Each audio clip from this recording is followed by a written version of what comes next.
ప్రయాణం చేసేటప్పుడే కాదు, విడిపోయేటప్పుడు కూడా జాగ్రత్తగా ఉండాలి. వాళ్ళు అన్నిటికీ తెగించే ఉంటారు కాబట్టి వాళ్ళు నష్టపోయేదేం ఉండదు. కానీ వాళ్ళకి అన్యాయం జరుగుతుందన్న అనుమానం వస్తే ఎంతకైనా తెగిస్తారు. చంపేస్తారా? పోతే ప్రాణం వస్తుందా? అలాగని భయపడతామా? ఎవరికి రా మనం భయపడాల్సింది? బంధాలకి, ఆ బంధాల్ని ముడేసిన మనుషులకి. అత్తకేదైనా అయితే నీ జీవితానికి అర్థం లేదన్నావు. నీకేదైనా అయితే నీ కూతురు జీవితానికి అర్థం ఉందా? నువ్వు ఎన్నైనా చెప్పరా, భరించడం నా వల్ల కావట్లేదు. ఎవర్రా పని మనిషిగా బతకాల్సింది? ఎవర్రా సేవలు చేయించుకోవాల్సింది?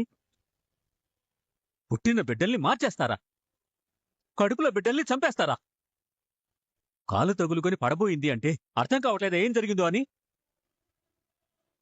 కళ్ల ముందున్న మనిషిని కాపాడుకోవాలని మనం తాపత్రయపడుతుంటే కడుపులో ఉన్న బిడ్డని చంపాలని వాళ్ళు చూస్తున్నారు. ఎంత దుర్మార్గులురా వాళ్ళు! అలా అయితే మేము దుర్మార్గులమే మావయ్య.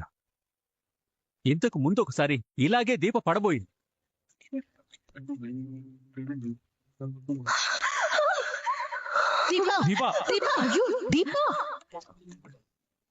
అప్పుడు సరిగ్గా నాకు అర్థం కాలేదు గాని దీప నా కూతురని, జ్యోత్స్న దాసు కూతురని తెలిసినప్పటి నుంచి ఏం జరుగుతుందో అంతా అర్థమవుతుందిరా.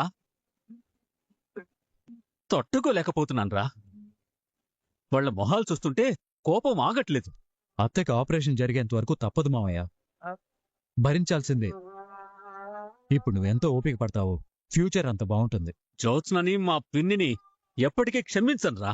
మావయ్య, ఎవరు చేసిన తప్పులకి వాళ్ళకి శిక్ష పడాల్సిందే.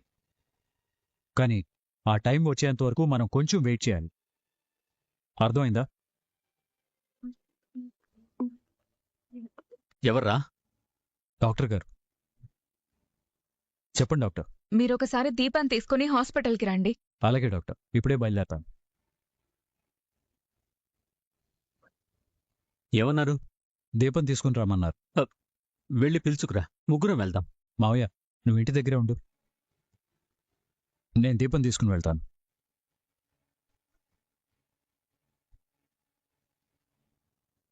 వీడు నన్ను ఎందుకు రావద్దంటున్నాడు? కార్తిక్, బోన్ మ్యారో ట్రీట్మెంట్ కి సంబంధించిన ప్రొసీజర్ స్టార్ట్ చేయాలి. ఆ విషయం చెప్పడానికి నేను మిమ్మల్ని రమ్మన్నాను.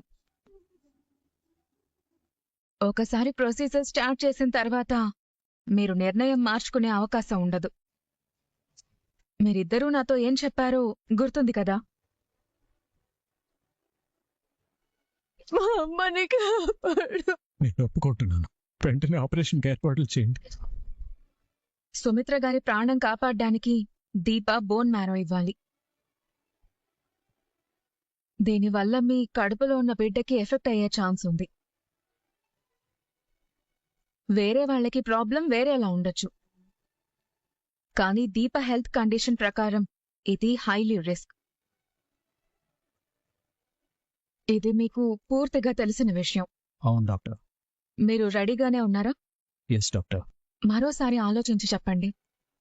లేదు డాక్టర్, మీరు వెంటనే ట్రీట్మెంట్ స్టార్ట్ చేయండి. అయితే మీకు మరో విషయం చెప్తాను. ఇది చెప్పిన తర్వాత కూడా మీరు సరే అంటే అప్పుడు ట్రీట్మెంట్ స్టార్ట్ చేద్దాం. ఏం డాక్టర్? ఈ బిడ్డని మీరు వద్దనుకుంటే ఇంకా లైఫ్లో దీపకి పిల్లలు పుట్టే అవకాశం లేదు.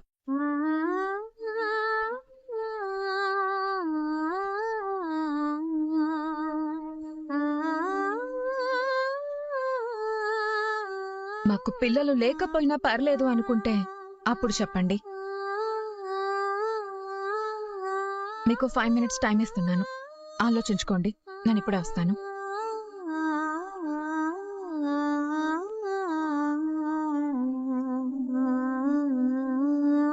బావా, నువ్వేం అడుగుతావో నాకు తెలుసు, కానీ నేనేం చెప్పాలో నాకు తెలీదు. లైఫ్లో మన ఇద్దరికి పిల్లలే ఉండరంటే సౌర్యం ఉంది కదా అని నేను అనుకోవచ్చు, కానీ మా అమ్మ ఏమనుకుంటుంది? ఏం జరిగినా పర్వాలేదు బావా, సరే అందాం. బిడ్డని వదులుకోవాలన్న నిర్ణయం నాది కాబట్టి నిర్ణయం తీసుకున్న వాళ్లే నిందని భరించాలి. ఎన్నెన్ని భరిస్తావు? ఇవన్నీ నాకు మా అమ్మకంటే పెద్ద బాధ కాదు బావా. అమ్మకేమైనా జరిగితే చాలా పెద్ద బాధ. దాని ముందు నేను ఏదైనా భరిస్తాను. ఇంకా లైఫ్లో దీపకి పిల్లలు పుట్టే అవకాశం లేదు. ఏం మాట్లాడవేంటి బావా?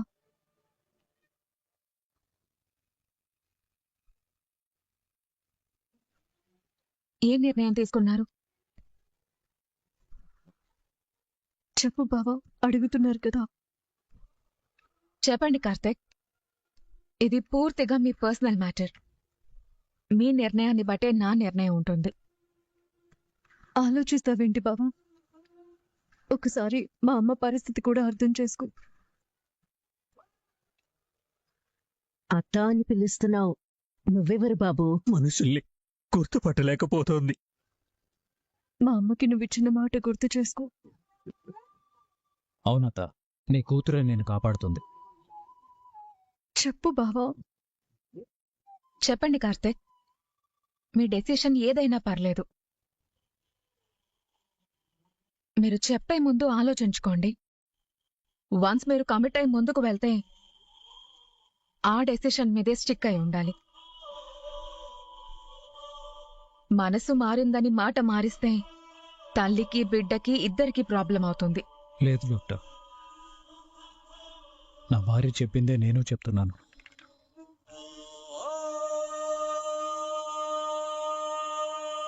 మీరు ముందుకు వెళ్ళిపోండి. మా నిర్ణయంలో ఎటువంటి మార్పు లేదు. ఓకే కార్తీక్, మీరు మీ భార్య పూర్తిగా ఆలోచించుకునే ఈ నిర్ణయం తీసుకున్నారు, అంతే కదా? అంతే డాక్టర్. సుమిత్ర గారిని దీప కాపాడ్డం వల్ల తన కడుపులో ఉన్న బిడ్డనే కాదు, జీవితాంతం మళ్లీ తల్లయ్యే ఛాన్సును కూడా పోగొట్టుకుంటుంది. ఏంటి డాక్టర్ మీరనేది?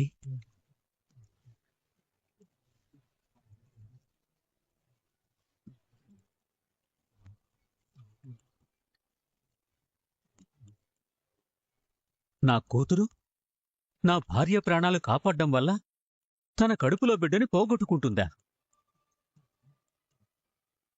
అంటే దీప మీ కూతురని? తెలుసు డాక్టర్.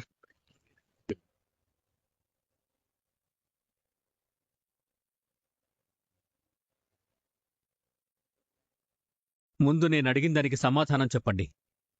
నా భార్యని కాపాడ్డానికి నా కూతురు తన కడుపులో ఉన్న బిడ్డను వదులుకుంటుందా? అవును దశరథి గారు, మీరు విన్నది నిజమే. నేను చెప్పేది ఒకసారి విను. వద్దమ్మా. నా చుట్టూ ఉన్న వాళ్ళకి అన్ని నిజాలు తెలిసాయి, కానీ నాతో ఏమీ చెప్పరు. నేనెంత అబద్ధంలో బతుకుతున్నానో వాళ్ళు నిజం చెప్పే వరకు తెలీదు. నీ తండ్రిది అబద్ధాల జీవితం అయిపోయిందమ్మా. అడిగిన దానికి సమాధానం చెప్పకుండా ఇలా పక్కకు తీసుకొచ్చి మాట్లాడుతున్నారంటేనే అర్థమవుతుంది మళ్ళీ నా దగ్గర ఏదో దాచే ప్రయత్నం చేస్తున్నారు అని. అది కాదు మావయ్య. నువ్వు అసలు నోరు తెరవద్దురా. తెరిస్తే అబద్ధాలే చెప్తావు. అన్నీ మనసులోనే దాచుకుంటావు. ఒంటరిగా కుమిలిపోయి ఏడుస్తుంటావు. నేను డాక్టర్ గారితోనే మాట్లాడతాను. డాక్టర్ గారు, మీరేనా చెప్పండి. ఒక్క అక్షరం అబద్ధం చెప్పినా మీ డాక్టర్ ప్రొఫెషన్ మీద ఒట్టే. నా భార్య ప్రాణాలు కాపాడటానికి నా కూతురు తన కడుపులోని బిడ్డను వదులుకుంటుంది అన్నారు. అదేంటో నాకు తెలియాలి డాక్టర్. నిజమే దశరథి గారు. ఏంటి డాక్టర్ నిజం? దీప హెల్త్ కండిషన్ ప్రకారం తను డోనర్గా ఉండాలి. అంటే బిడ్డని వదులుకోవడానికి సిద్ధపడాలి.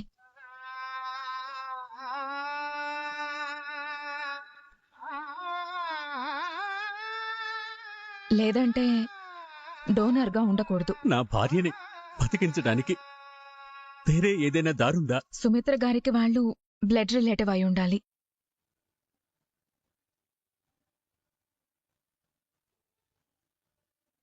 డాక్టర్ గారు, మరి కడుపులో బిడ్డ? నేను సేవ్ చేయలేను.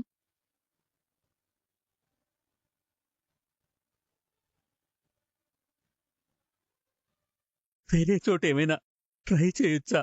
సీనియర్ స్పెషలిస్ట్లకు కూడా రిపోర్ట్స్ చూపించిన తర్వాతే ఈ డెసిషన్ తీసుకున్నాం. బిడ్డనెలా కాపాడాలి? బిడ్డని కాపాడాలి అంటే దీప డోనర్గా ఉండకూడదు. అప్పుడు నా భార్య బ్రతకదు.